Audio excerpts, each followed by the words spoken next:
Welcome to Everyone Loves Guitar, where we sit down and talk with interesting professional guitar players, uncover their stories, and discover what makes them tick. If you love guitar, music, and the backstory of people's lives, stick around. You're in the right place.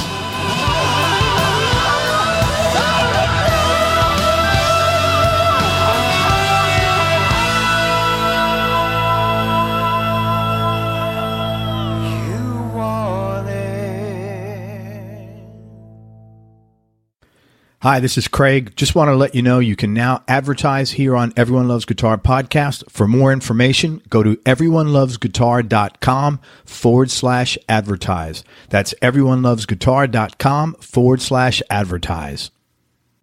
Hey, everybody, this is Craig Garber from Everyone Loves Guitar, and I'm with a great guy, great guitar player, and we're with Aben Eubanks, and he is right now on tour with Kelly Clarkson in Vegas, and he's kind enough to spend some time with us, and he's a great guy. We just spent like 4 hours talking. He's a really cool guy, so this is going to be a fun interview. Aben's a guitarist, songwriter, and producer. He's originally from Texas. He spent his teens cutting his teeth in the bars across the Mississippi Delta, actually, with his dad's band and other various rock, blues, and pop bands. His musical endeavors continue with bands throughout Mississippi to Memphis and finally to Austin, Texas, which is a great music town, as you all know. After a couple of years co-managing a recording studio, he actually landed an audition for Matt Nathanson's touring band and later the Graham Colton band. He toured extensively, opening for acts such as Orr, Guster, The Killers, and Kelly Clarkson, who eventually plucked him for her own band as her guitarist and co-writer. He actually penned 4 songs on her album called, he penned 4 songs on her album. The songs were the album was My December. Yeah. Okay. I just learned how to read. Sorry. He penned 4 songs on her album, My December. God, I wrote this thing. This is what's really embarrassing. Including Maybe, Be Still, Irvine, and a fan favorite, Sober. And in 2013, he wrote as many songs on her Christmas album, Wrapped in Red, including the title track. So this guy is a writing machine. Over the course of 12 plus years with Kelly, Aben's had the opportunity to play with a long list of artists and musicians like David Foster, Nathan East, Reba McEntire, John Legend, Vince Gill, J.R. Robinson, and for notable figures such as Pope Benedict XVI, Barack Obama, and Hillary Clinton. He's also performed on TV, big TV shows like The Tonight Show, David Letterman and Jimmy Fallon, Saturday Night Live, American Idol, The Voice, the NFL Halftime Show, which was, man, we'll talk about that, and the global spectacle Live Earth. He's also produced 2 records for Eric Hutchinson's Pure Fiction. They're it's a pop genre. Jesse Peyo's Down the Mountain in Americana. Powder Burns' Come and Take It in metal, as well as Kelly's unreleased all-girl trio side project, Already Famous. He's living in Nashville now, and he continues to write and produce as he prepares for a winter-spring tour across the U.S., and he's also met Paul McCartney. Yes. There you go, man. Dude, thank you so much for coming on the show. I am sorry I butchered that. I every time I start I overthink this and then I start listening to myself read. And then when I'm listening to I butcher it even worse. I have to have a drink or something just for the opening, or I pre-record it. Anyway, man, thank you. Your dad was a musician, you said. Was he a full-time musician? And when did you first start getting into playing music?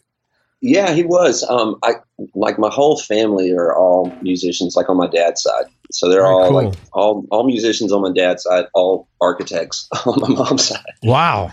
Yeah. That's totally left brain, right brain too. Total opposite. Yeah. Right. Yeah. It's creative and then anal precision. Yeah. Right. I mean, architects are so, very. That's interesting, man. Yeah, so my dad's family, they were all musicians. My dad, my uncle, all my uncles for that matter, my granddad. My granddad actually played in the circuit at the same time as Elvis. And, he did a lot of the hay rides and all that stuff back in the day with Elvis, and used to hang out and jam with Scotty Moore backstage, do all that kind of fun stuff. So, yeah, there's been some fun stories to that. Yeah, so it's always been around. There's always been, instruments within reach. So as far as when I started, I guess I got serious around, I was 7 years old. Wow. That was about the time. I got serious around 7. I got my first guitar, and I kind of started. It was around the time my my parents were divorcing and stuff. So there was, there was reason, and there was a little bit of cause to the. That was your anchor, man. Yeah, I had, there was like I said, there was a million guitars laying around, and things were tense. Obviously, I was 7 years old, so I wasn't aware of a lot, but I was aware of, it doesn't take a lot to be aware of when people are in a divorce. But yeah, so I just kind of around 7, I got my guitar, and just started really kind of noodling with that a bunch. And then 12 years old, I started like playing with bands and really, kind of taking it to the next level as I, became more, because I started visiting, when I was 10 and 11, I started visiting my dad, who had moved to Mississippi after the divorce. He had moved to Greenwood, Mississippi, over in the Delta. And I'd go see him for summers. And, as his band was playing, that's kind of how I started. He bought me a scale book, and he's always on my ass, like, practice this. You got to learn the scales. I'm like, learn this and learn that. And so he was always having me up to jam with the band, and just being there in the Delta and getting to go see, some really, really rich music. It was just inspiring that way. So that was a lot of, that was really what was motivating and moving me at the time of, really getting interested in playing guitar and getting serious and all that stuff. So I hooked up shortly after coming to starting to go to Mississippi. I met the music store owner there, Charles Hall, and developed a relationship with him. And eventually, a couple of years later, I just decided to move from Dallas to Mississippi, kind of full time, because there was just more opportunity there for me. Personally, I got to play my guitar with my dad a lot more. And at the music store, I developed a relationship and was kind of getting, kind of mentoring from from Charles. And he gave me a job there, kind of cleaning up guitars and tuning guitars. And that eventually led to giving lessons. So I was there for a couple of years and, was giving lessons. And it was a really cool experience because I got to, jam and meet all the different guitar players and all the different bands that were coming through. And, because I was the guy at the music store in this little bitty small town there in Mississippi. It was the hometown of Robert Johnson.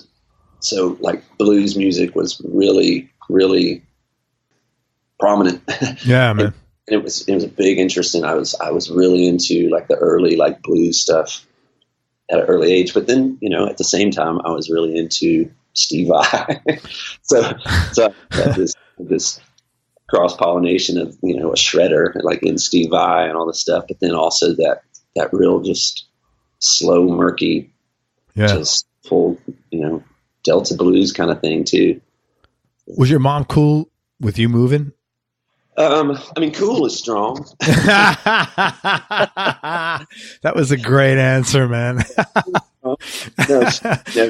She knew that, like, she got it, that your guitar was like super important to you. And if this was not like, hey, I want to be with dad over you. This was like, hey, I have something to do for me and it's really important. Yeah. That's cool. Yeah, exactly. She knew that like I was, pulling on the chain to get out to do more music. And I was, it was really, she could see that was a passion that was really like, she wasn't able to control, or she didn't want to control. And she knew that the best thing for me was to leave Dallas and go to Mississippi, to kind of, dig into that a little deeper, like I was wanting to, and, felt I needed to.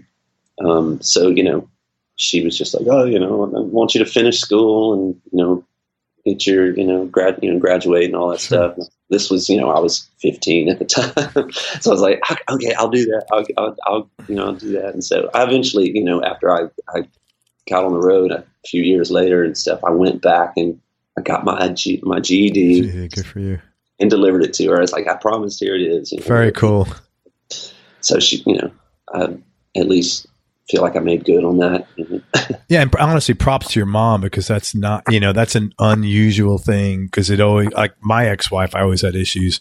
I've been with my current wife 26 years. This is ages ago, but it was always like my sons wanted to hang with me, and it was always no, because that was the control lever, but it's so really respect to her for like shoving her own probably not good feelings about your dad, or if he's like most exes, and letting you do, and in supporting that. Honestly, it's a pretty cool thing. Yeah, I know from a mother's standpoint, I know that had to be hard. So yeah definitely kudos to her for, not being, a bitter ex-wife. Not shut down, but she had every right to. Yeah. She said, hell no. Yeah, right. That was pretty cool, man. Seriously. Well, good for you, man. So you, my next question was, you touring as a teenager, did you leave school and do this full time? Obviously you did. Yeah. That's really cool, man. Yeah. You know what? I don't,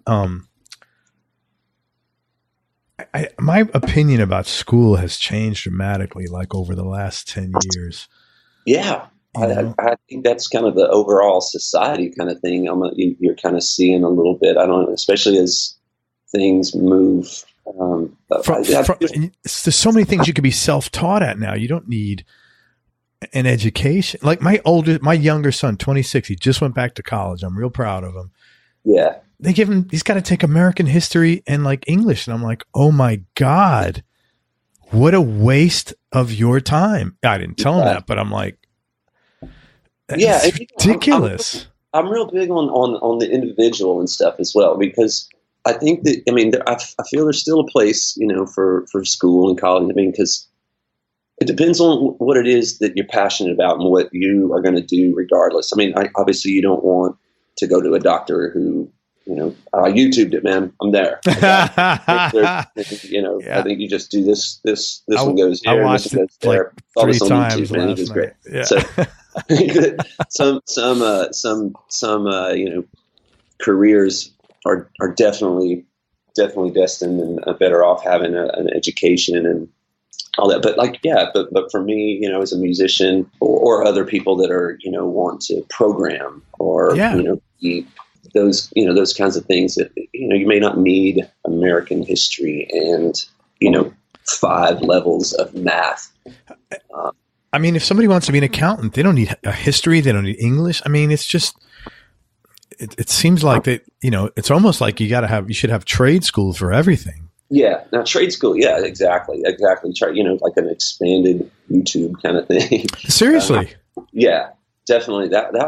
That sounds more of like kind of where the times are, to me. I think that there's a place still for education in college and all that. Absolutely. But there's also, I think it's overkill in a lot of departments. Yeah, absolutely, man. I totally agree. Because there's nothing worse, right? For a kid to graduate under thousands and thousands of dollars of overhead immediately, because you're immediately going to go wait tables, or you're going to do something that potentially is not what you set out to do. Sure. And I think that if you're wanting to be a musician, or you're wanting to be a computer programmer, or wanting to, hell, if you want to, build houses, there's some math and, a lot of math involved, but again, you don't need calculus, that's for sure. You don't need geometry. You don't need trigonometry to build a house. You don't have to name every president. Yeah. Right. So, I stop short of discrediting or discounting education at any level, but sure. There's logically. Yeah, I think I don't think it needs to have the importance it had at one time, because you could do anything you want nowadays online if you're that motivated and figure out how to do it pretty much, and maybe spend a couple of bucks on an information product and. Yeah, because the internet and all that stuff, that's changed so many industries. So many industries. Why would college be immune? Yeah, I agree, man. Exactly.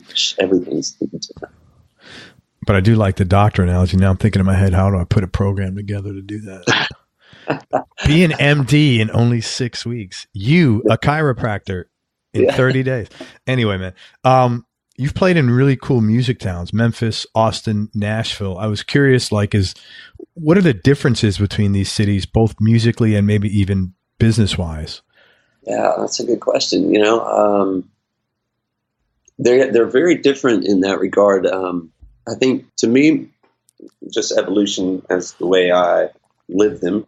I think Memphis has a very gritty kind of I don't know, like a real organic kind of thing. It's like everyone and everything in Memphis is they're real proud. So everything is like, this is Memphis. This is the way it's done. We like it this way, and we're not worried about how the outside looks at that, or how, or whether or not there's success in that regard. You know what I'm saying? Like they have their own thing, and they're proud of it, and they don't try to like make it a thing. They feel it is a thing. And there is a thing to the Memphis sound and the Memphis approach. It's very much its own sovereign kind of entity. It just produces incredible music. I guess it's approximation to, the Delta and kind of where the birth of, American music is. There's still that kind of organic thing.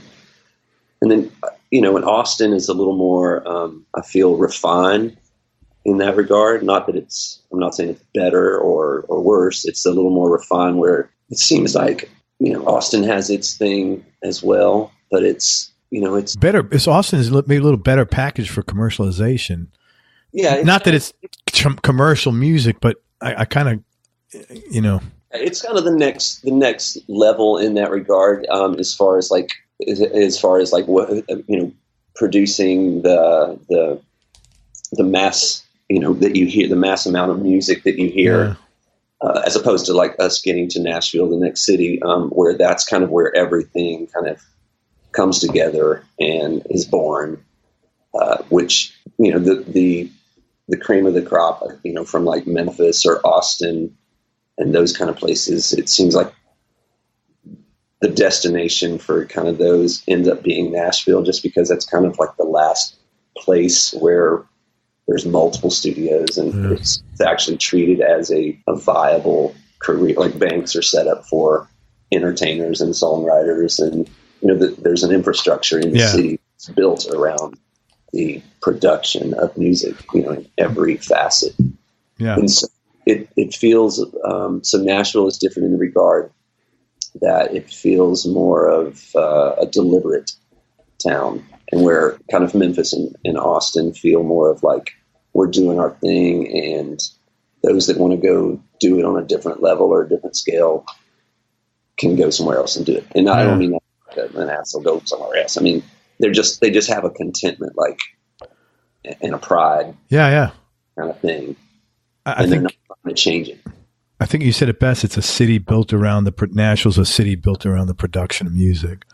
That was, I think that was really well worded.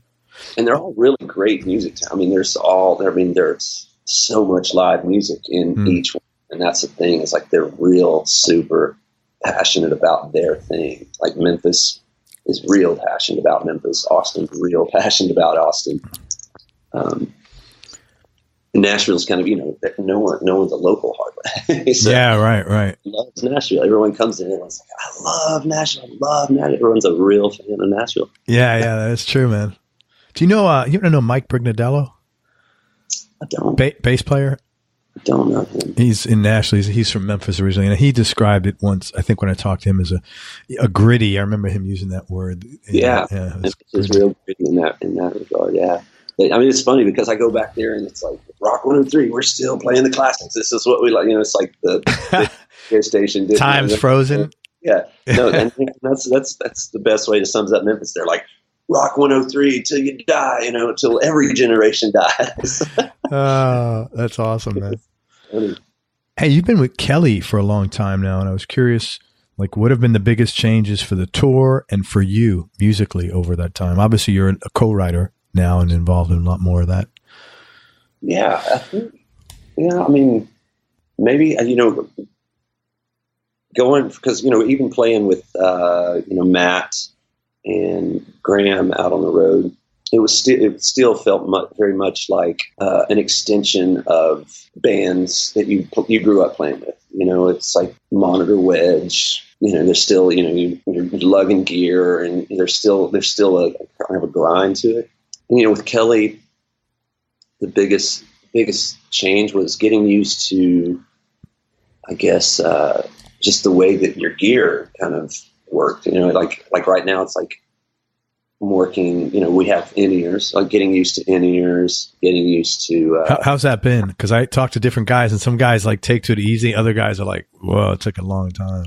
Yeah, well, you know, it's got its pros and cons. I mean, I love being able to like isolate and create image with all the instrumentations and putting, you know, the hi-hat and the crashes and the bass guitar and each vocal, like putting them exactly, you know, where in my head I want to have them, and to, you know, make things sound really good.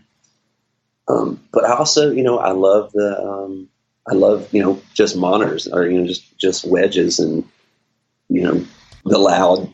You know. Man, you're an old school guy. You grew up, you started doing this when you're 12 in bars, man. You're say, can you turn that down? yeah. You could run. What was the expression? Someone said you could run with the rabbit or hunt with the fox, but I bet you'd probably rather have monitors where you can just like feel the freaking. Yeah. And then it's the same with amps and stuff, because like even like, you know, as the production gets bigger, you know, they want less things on stage, and so you end up, you know, at first it was ISO cabs, and now they're like, you know, I'm playing an Axe Effects, you know, Fractal. And there's no cabinets, you know. Yeah. But I mean, and that thing sounds amazing, and I can make it do, you know, pretty much everything, with the exception of, you know, air coming off the speaker, you know. But that's, you know, that's totally different. And having to go from, because I'm not like a tweaker, you know, like a lot of guitar players, you know, they just tweak, and they love to like, you know, make it do things just because it can, or you know, just like really geek out on the technology and the ability of all the new stuff. But I do, you know, I'm of the old school of like, there's the knobs, you know, it needs a little treble right now, boom, it's done. Yeah. You know, go back to rocking or whatever. I do miss that. Yeah. I miss that kind of like relationship. It feels much more personal with your rig, and, you know.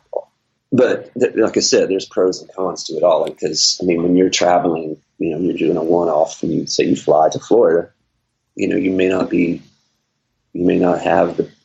backline the best. Yeah. And you may get a clunker, and it's just like, what do? You know, you're in survival mode, and you don't want to be survival mode. So the consistency of like the Fractal and the Kemper and those kinds of things, those are awesome. And going back to, you know, not having the sound man go, hey, and turn down, you know, the stage volume is all here. Blah, blah, blah. So it's good to like put the mute on those guys. Yeah. A lot of it probably is what you were used to, because like, you know, I think you said, well, that's, you know, when you making music is doing this. Well, if you were 21 now and you were fortunate to be on a nice tour like Kelly's, and you never used amps, right? Then you think, oh my God, how could you guys use amps? Because that's that player's perspective is like, why would you lug these? I get perfect sound, you know. So it's a lot of it is, and I get it because I'm the same way. You know, you want to adapt, but there's things that make you feel good. Yeah. Well, yeah. I would say, you backline it. You know, you ask for a DC-30 and you get a twin, and you know, because that's all they have. It's like, what do you do exactly? So, like, I could see, you know, like, what do you do? You know, someone who had never had to experience it. Well, got to go with the tent. But yeah, so I know it's almost like you know, I don't know if you ever smoked cigarettes. I used to smoke when I was a kid, and it wasn't the nicotine often; it was the act. I used to like to sit down, and the act of holding the cigarette with like a Marlboro and a coffee was just like, yeah, I get it. You know, and so a lot of it is just like our habits and just the physical patterning, and that shit gets embedded. what you're used to, creature or habit. Yeah. Sure. Yeah, man, totally. So, man, let me ask you this. You have your production credits are really impressive, but what I'm really amazed at is you got Americana, pop, and metal. So how do you like, I mean, that's great. How did you wind up dipping your toe in all these? And how'd you even get into production in the first place? Well, you know, I've always just kind of, I've always had, you know, the little Tascams, you know, from the little 4-track up to, you know, and then the 488 cassette guy. And then, you know, so I've always had that kind of gear, recording myself, doing stuff. And it just, you know, just kind of led, hey, you know, I can, you know, record that for you or do that. And then, you know, then you're in the studio and you do it several times, you know, on that end and stuff. And then it just kind of, I think that it naturally, if you're interested, it can naturally just kind of go into that. But, you know, there's all the different, you know, genres and stuff. Like I said, I grew up playing, you know, in my dad's band, and that was the one thing about in my dad's band that I learned a lot from was, you know, he played every kind of music in his band. You know, they did, you know, the hotel circuits and stuff, so they did a lot of covers. So, you know, there would be lots of the Temptations, you know, from that to like Jim Reeves, you know, in the country, or, you know, Creedence or the Beatles, or so I've always liked a wide range of music, and you know, and listen to a wide range. It wasn't like, oh yeah, I like that. And so I really did like listen to a lot of music, different styles and stuff. And I attribute that to, like I said, my dad, because he was, you know, he was the same way. But as far as like getting into production, why there were so many different, you know, so I work with a guy out in LA who, you know, manages and does a lot of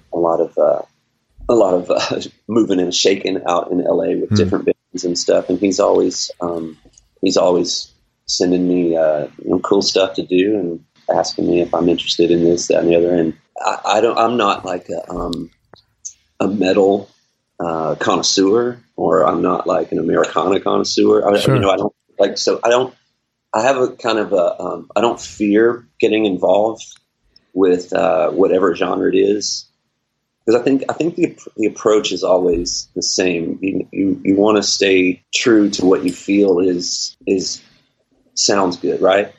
Yeah. And I think what I've learned over the years in production is like, you don't have to, like, if you're going to produce a metal record, I don't feel that you have to be like a metal, you know, from top to bottom, like you've been through the metal school and stuff. What I've learned is kind of is knowing who to involve, because producing a record is never just you. As far as like, you may get all of the credit. It may say produced by whatever, but there's always a team that you put together. You know, there's always someone who knows more about something specific to what you're doing more than you do. And so I know I'm never afraid of tackling something outside of where I feel is my wheelhouse, or where I feel like I have the most, you know, knowledge of. Yeah. I'm never afraid to take on those kinds of things, because I know that I can, you know, assimilate the right team to get a good product in the end. So let me ask you this. Where does that level of confidence come from? Because that's what it is. It's confidence. It's like, hey man, you know, I haven't done this before, but like, you don't need to do something well in life. It doesn't mean you need to have done it before. Yeah. Well, it's a balance. It's a balance. There is a confidence. But I don't think it's just a effortless kind of confidence. I think that you have to, like, or at least I do. I have to think about it. You know, it's not like I don't say yes, anything that's thrown at me. Yeah. I have to feel that I can do it, or I can feel that I can ultimately make the project what they want it, or what I think is good at the time. So you take some time to process this, that's a work ethic issue, really. That's a service issue, which is a great trait to have. Obviously, you want to make sure, hey, yeah, I think I can do it, but I want to make sure I can give you your money's worth, basically. Yeah, it's basically if I can turn my insecurity into confidence. But realistically, I know you don't like to pat yourself on the back, but it does take a level of confidence to do that, to be willing to say, hey, man, because a lot of people can't say, oh, I don't do that. And I'm not like that. I'm like, yeah, man, I want to do everything. I mean, within reason, if I can have fun and get something out of it, I want to do it. Yeah. And part of that being is you have to be okay to fail. Totally. You have to be okay with, like, it didn't work out, and that sucks. And somebody, because even in success, it's someone's going to consider it a failure. Mm-hmm. Yeah, I guess coming to terms with, like, it's, some people are going to hate it, and it may fail and it may not work, but that's okay. You'll learn from it, and hopefully, something that you think was a shortcoming in that project, helps you in the next project. Yeah. But I think what you said is so important. I think as long as you're putting it through the filter of, can I do this job? Can I get these guys their money's worth? Or, can I service this account properly? Let's pull money out of the equation. Can I service this piece of business properly? And you fail. Okay. So what? Yeah. And sometimes you learn that once you're into it, you couldn't do it. But, as long as I think your intentions were good up front. Anything about yourself you'd want to change? I'm kind of, I don't know, I'm a little introverted at first around crowd and stuff, to where I feel like, I should probably meet people more. That whole thing where I need to get out. I should meet more people and stuff. But I'm not great at that. I'm probably a little more introverted than that. And so if I come up to you and start talking or introduce myself or anything, know that it's work and it's practice. A lot of players are like that. And it makes sense because, like, your whole, how do you get to be a good player? You sit in your room alone for like hours and hours and practice. Like conditioning yourself. You're conditioned for that, right? Of being alone. Yeah. But when you're on stage, you don't feel awkward. Yeah. I know the safe part about being on stage is there's not the small talk part, right? You're just performing, and so I always people always talk about, like, man, they're so shy, or how do they do that on stage? And I was like, and it's like, to me, that's kind of the easy part, because you're taking away, like, finding the common ground, or finding that thing, not sounding like a moron or dumb or whatever, whatever your insecurities are. Yeah. It's like you're just up there performing, and you're not trying to carry a conversation. You're not trying to keep interesting, or trying to whatever it is. You're trying to sound like you're involved in a conversation and articulate and deliberate. Well, man, I give you credit though, because you've been great here. Well, I appreciate that. Maybe you need a week's vacation after this. And I've had guys that have like, oh my God, Craig, this was like, I need a drink, and like I need to sleep for 3 days, because they are kind of shy, and this has been but you've been like, I would have never known that. I wouldn't have thought you were like a loudmouth, but I wouldn't have thought you were that bashful. Oh, thanks, man. Thanks. I'm trying here. I'm trying. Yeah. Or maybe you did have the drink already. Who the hell knows? And that's all good. Dude, I'm so whacked right now. This legal weed and all this coffee. Man, when I went out to Colorado, I couldn't believe it. There's no legal weed here. Oh yeah. And I don't know if there is Nashville's not either. I don't think, is it? No, not legal. And it was really funny because I walked into a dispensary, and I just walked in, and they're like, hey, what are you doing? I'm like, and you got to give me your ID up front.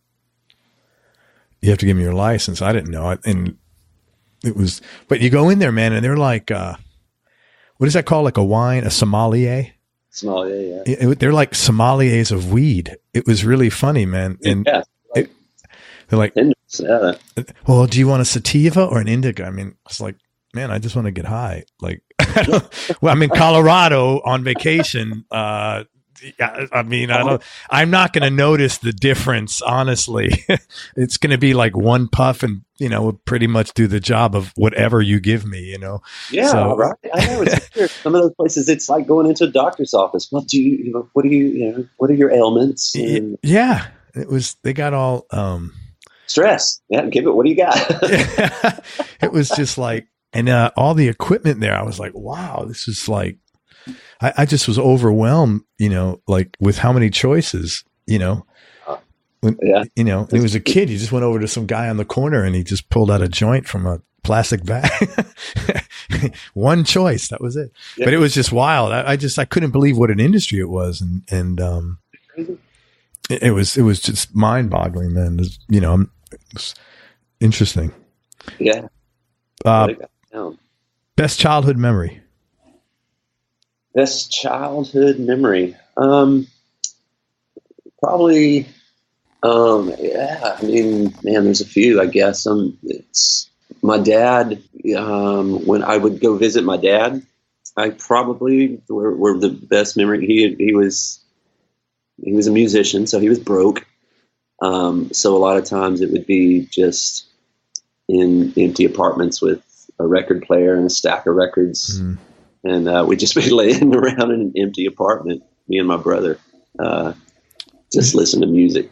And my dad would be so excited about some of these, these records and stuff. And it was cool just because we were, nothing else was distracting or nothing else was happening but these records. Is your brother a musician? He's not. He's actually a photographer. He's actually out here on the road with me with Kelly. That's cool. Well, yeah, he's her videographer and photographer and all that stuff. So let me ask you this: was it weird for you? So, if you grew up in an atmosphere where your dad was a musician and always struggled for money, was it weird for you when you started making a comfortable living from music? Yeah. It's not weird. Like not weird. Let me say a better word. Was it a surprise to you that you could make a comfortable living from playing music? It was a surprise. Is kind of I knew it could be done. I just so I wasn't necessarily surprised because I feel like I was determined, like regardless if I made money or not, this would kind of be what I would be doing. So he eventually, made a living at it. So I knew that I could make a living at it on whatever level, even if that was on the the hotel circuit, play covers and stuff like that. I didn't necessarily want to go that route.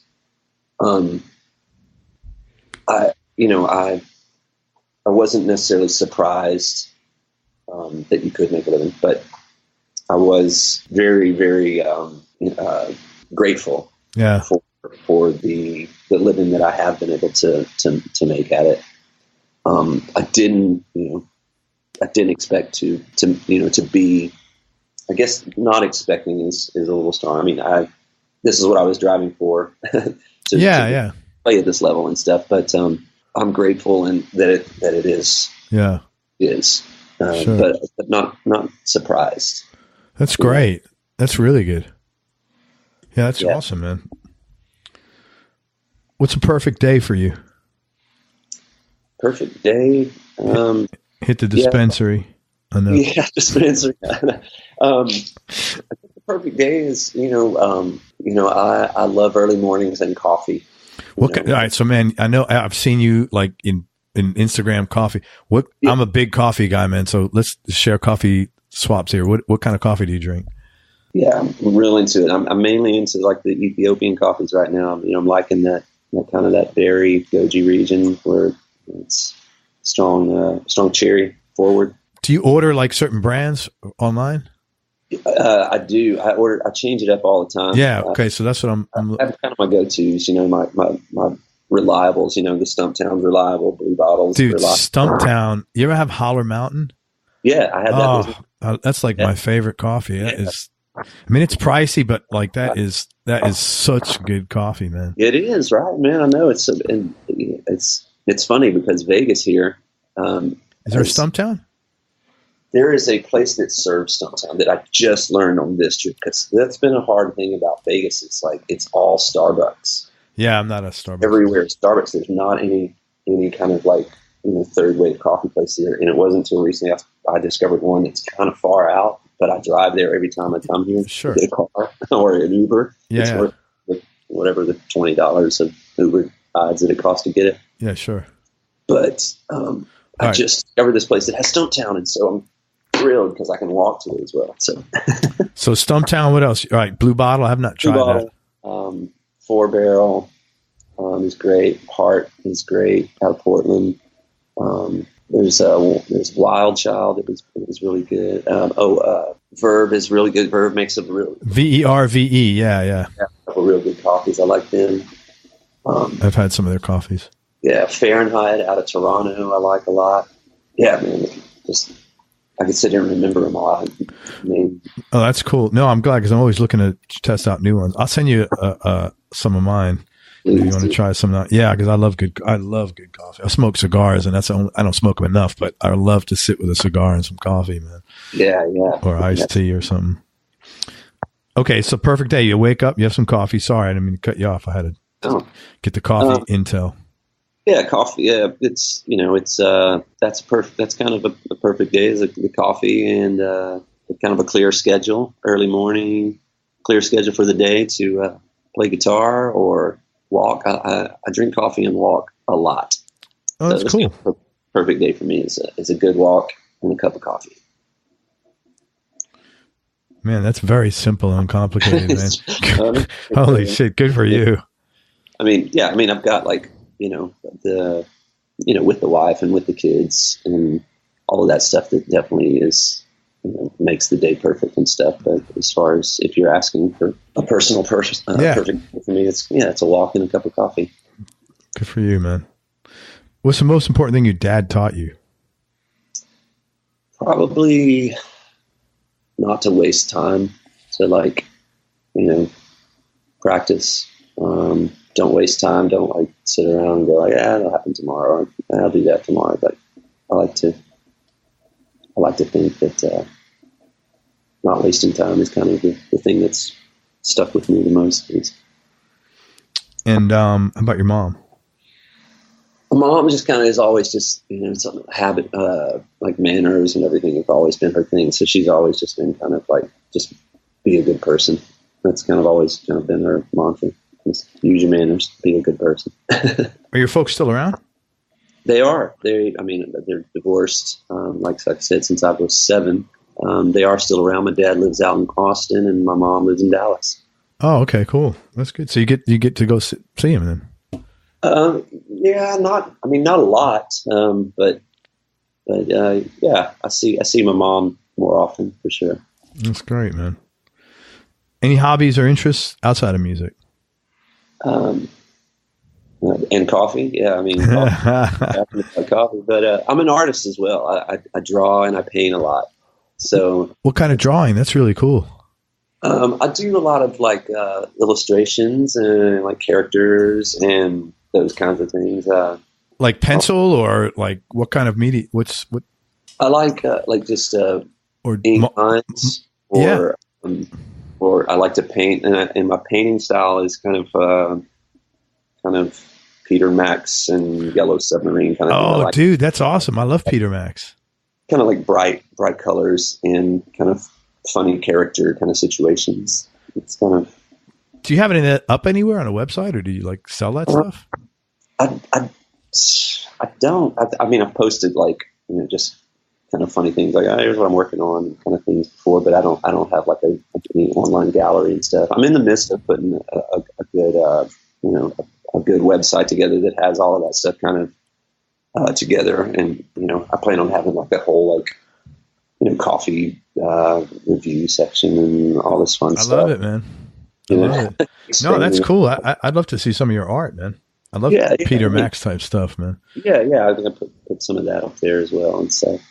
I like to draw with pencils, but I don't do it often enough to be any good. You know, time is between going to the gym and playing guitar, man, I'm lucky I could do that, and work, which is, I work a lot, but you know, but I that's a very therapeutic thing, drawing. Yeah, it is. And it takes time, you know, it's one of those things that it's hard to carve out that time for it, with, you know, young child and touring and all this other stuff. But when I can carve out the time, it's what I enjoy to do. Yeah. I was just thinking the other day, I could see that'd be one of those old guys. Like if I ever retire, I don't think I'd ever retire and not do anything. I couldn't really see that, but yeah, I would like to draw, you know, do some art more, you know, spend my day, a good portion of it doing that. I just find it relaxing as hell. Yeah. What's the favorite place you've traveled, man? You've been all over the world, I would imagine. We're pretty close to it. Yeah. One time we had some time off between, like Australia and Europe, or the UK, I think is what it was. So we stopped at the Maldives and went, you know, stayed in one of those huts out on the water. Oh, wow. You know, scuba diving with sharks and octopus or octopi, whatever the correction. But yeah, that was probably one of the coolest places that I've been. I mean, because it's just, you wake up, you know, and you're out on that hut and you kind of pop your little coffee capsule in and sip it and then walk off the deck and just drop off into the water. And there's you know, every kind of like cool, colorful wildlife in the water.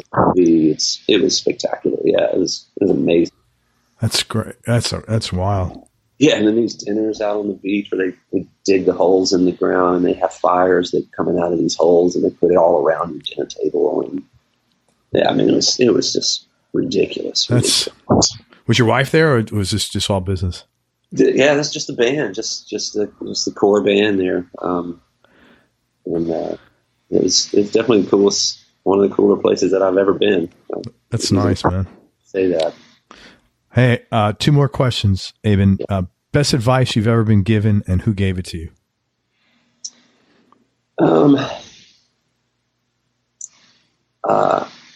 I guess the best advice, oddly enough, comes from a therapist. No, that's great. Yeah. So, I mean, and I think that, you know, it's all about like being you, like, especially like in the music industry and being in a subjective, art form of like trying to create and succeed and all of that.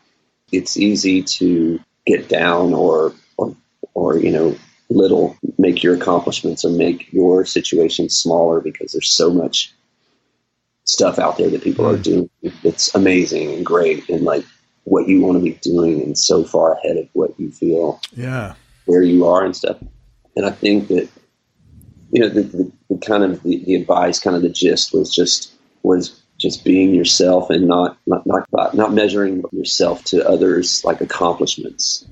You know, use their accomplishments to be inspired, but, you know, measure to your own goals. You know, you have to set your own goals, and that's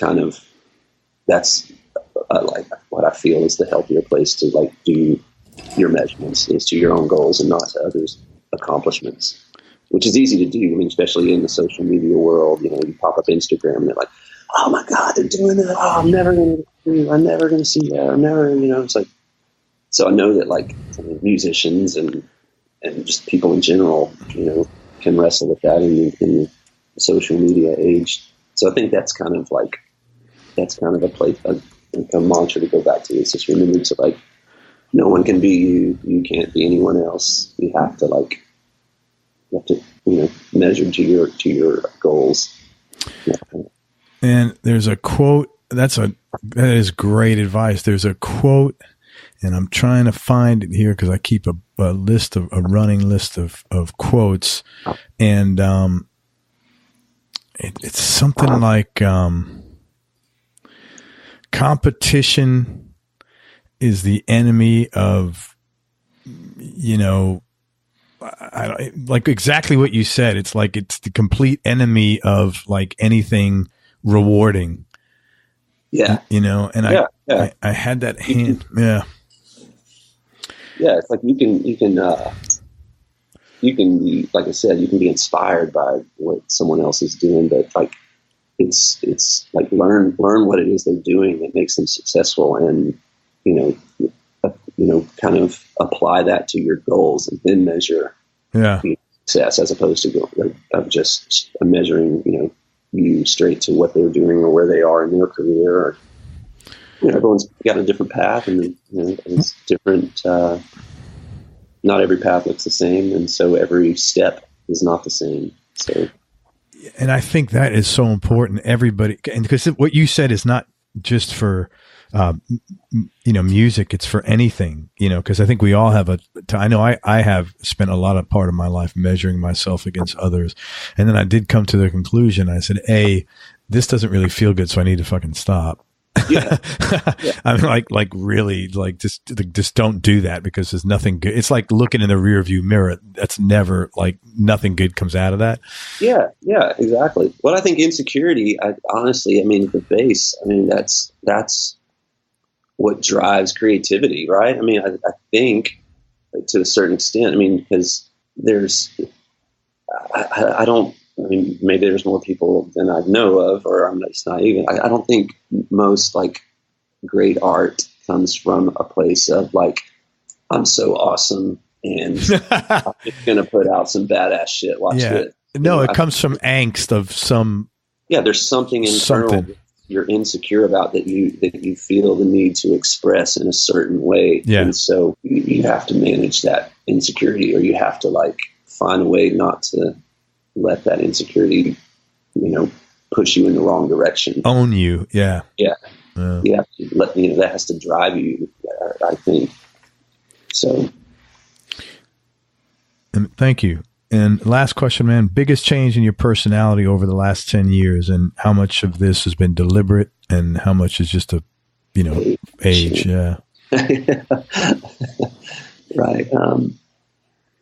I think the biggest change over the last 10 years is the practice of patience. Like when I think 10 years ago, like I wasn't a patient person. Maybe I'm still not a patient person, but I'm more patient than I was. Sure. Hey, it's just about moving forward, man. Yeah, exactly. I think being patient and trusting the process. Like everything has to have a process, and just discovering that patience and trusting yourself to let go a little more. When you burst on the scene, it's like you're gonna I'm gonna control this. I'm gonna control this, and I'm gonna make it happen by this time, and I'm gonna make this do this, and I'm gonna parlay this into that. And it's just learning that things move at different paces, and sometimes they're faster, sometimes they're slower, sometimes they move in your direction, sometimes they move away from your direction, and it's just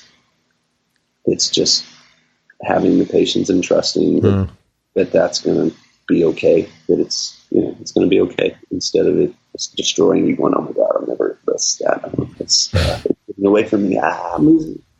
It's just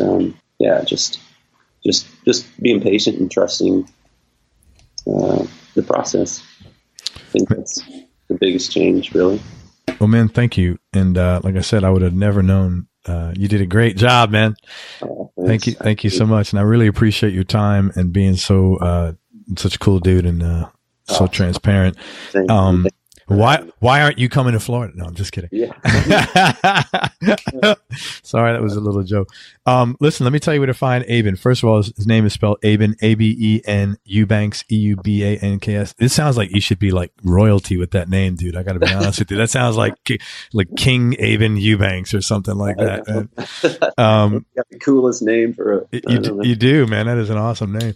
And so he's with Kelly Clarkson right now, and he's been with Kelly for almost 13 years. And they're getting ready to go out on tour. So please support the band and come check out Kelly Clarkson. And Aben is a really easygoing guy, as he said. And if you're at the show, go say hello to him. Tell him you heard his interview. And tell him that you're happy to see him playing, and just support these guys, man. Yeah, and also he does tracks at home, and he does production, obviously, and you're going to have a contact form on your website, I'm assuming. Yeah, I have all of that, and I'm easy to reach through social media. Social media, yeah, hit me up on any direct. Instagram, Facebook. Yeah, totally. Instagram's kind of where I do good managing one. I hear you, man. So hit Abe. What is your Instagram? Is it just Aben Eubanks? Yeah, just Aben Eubanks. Great. So hit him up on Instagram, and like I said, support Kelly on tour, and go say hello to Aben. Anything else, man? Any other words of wisdom? I appreciate it. I'm going to head over to sound check now and think about the interview here. Well, hang on. Hopefully I've made it interesting enough for you that... No, it was totally cool, man. It was great. So hang on one second. Let me say goodbye to everybody. Thank you so much for listening. If you enjoyed this interview, please share it with a friend on your social media channels. We appreciate your support. Thanks again to Aben Eubanks for spending time with us. I really appreciate it. And make sure you go to the homepage of everyonelovesguitar.com. Sign up to get on our newsletter list. You get advance notice of guests coming on the show and the opportunity to send in some questions. And most important, remember that happiness is a choice, so choose wisely. Be nice, go play your guitar, and have fun. That's also important. Till next time, peace and love, everybody. I'm out. We hope you enjoyed this show. If you did, subscribe to the Everyone Loves Guitar podcast, and you can do this online at everyonelovesguitar.com or on iTunes. And if you like the show, please leave us a 5-star positive review. The more 5-star reviews we get, the higher our show ranks, and higher rankings mean we get to continue speaking with cool, interesting guests on our show. We'll see you on the next episode, and until then, keep playing your guitar and have fun making music.